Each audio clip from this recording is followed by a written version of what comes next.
Time for Value This with the wonderful Dr. Lori Verderame, PhD art historian. She knows everything. Plus, you don't sell it yourself or buy it, so you can be perfectly honest with the pricing. I'm a PhD antiques appraiser. I appraise. Yes, I have the PhD in art history, and I evaluate all these objects, but no, I don't buy and sell, and here's why. The appraiser who says, I'm going to buy it from you, probably didn't appraise it for you honestly, because they want to get a low price. If you want somebody to tell you the value of your object, that's got to be a person who has no financial interest in the object. And an uninformed buyer is an uninformed buyer. But that's where you come in, because you're going to start informing us. Right. Okay. All right. We're in this incredible location. Again, in Burlington County, we've got collectors who have collected everything, and some of this stuff is phenomenal. So we came across a couple of things, some things in frames. And we were talking about frames last time because we basically were saying, you know, if it's in a frame, somebody bothered to frame it. Maybe it has some value. Could have Declaration of Independence behind it. Right. It could. Okay. But it doesn't. This is not your best value. But this particular collector likes bicycles. So they were interested in this particular string drawing. What is it really worth? Not much more than the $5 price tag that's on it. Okay. Okay, fine. Is the frame worth something? Well, this frame is, you know, loved. Let's put it that way. So not in the best of situations. But basically what you have here is a piece that, again, could be worth somewhere around 10 to 15 bucks. Decorative, but it relates to the context of their collection. And that's important because anytime you add a similar item to a collection, you increase the value of the whole collection. So they're bicycle collectors. There you go. Just because somebody did it, does that diminish the value just because it was just some guy? We care a lot about fine artists, sort of the first tier of artists, you know, the Picassos, the Renoirs, the Monets, But basically, when you get into pieces that are crafts or handcrafts, you know, artisan pieces, anybody could do it. It's also very nice work. But again, the condition that it's in with some of the strings breaking,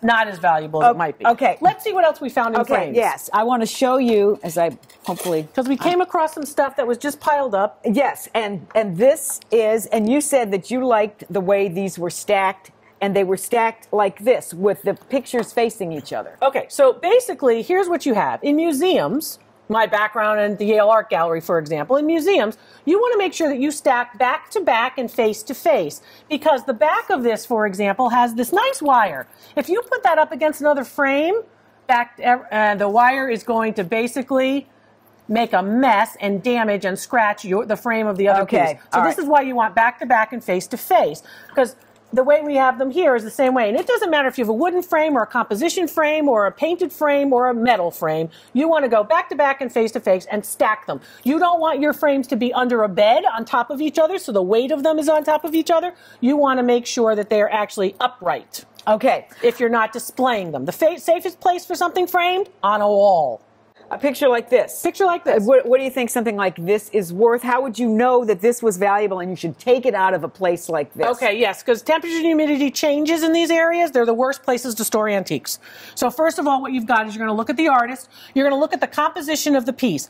Is it realistic? Do you believe that this is a watercolor of a particular building? Yes. This is done on plexiglass. Plexiglass is lightweight, but over time it starts to scratch. So that's why you don't have a nice, clear picture of this particular piece. Okay, but it doesn't damage what's underneath, which is the valuable part. That's right. It doesn't damage the... right. So if you're just storing it, plexiglass is a good solution. Value on this is somewhere between $750 and $1,200, plus another $250 for the frame. So how would somebody who has one of these sell one of these? Okay. You want to open it up to a global market. So you want to make sure that the most people you can get are looking at your piece. So that is not the local place. That is usually online, because you don't know that Mario in Milan has to have this piece.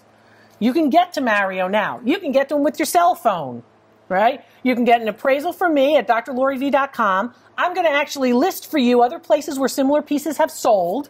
Now you have the market, and then you can say, oh, that's where I can start.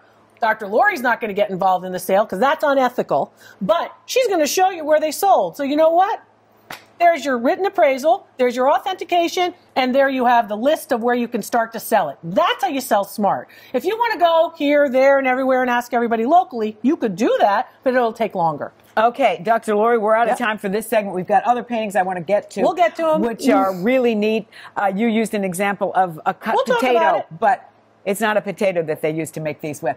Dr. Laurie, thanks so much. I like this painting. I may have to hang this up. I'll have to, see where it goes. Yeah, I'll have to get the price down a little bit. But anyway, thanks for being with us, Dr. Laurie. Thank you so much, and we'll see you next time.